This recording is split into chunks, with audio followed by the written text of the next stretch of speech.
اور میں نے رات کعبے کے پاس خواب میں ایک گندمی رنگ کے آدمی کو دیکھا جو گندمی رنگ کے آدمیوں میں شکل کے اعتبار سے سب سے زیادہ حسین و جمیل تھا۔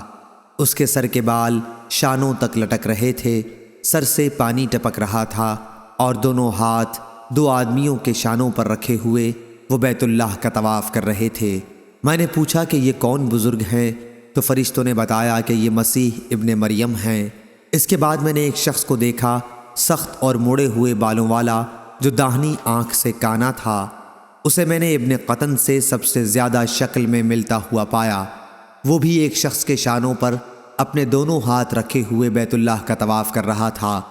میں نے پوچھا یہ کون ہے؟ فرشتوں نے بتایا کہ یہ دجال ہے۔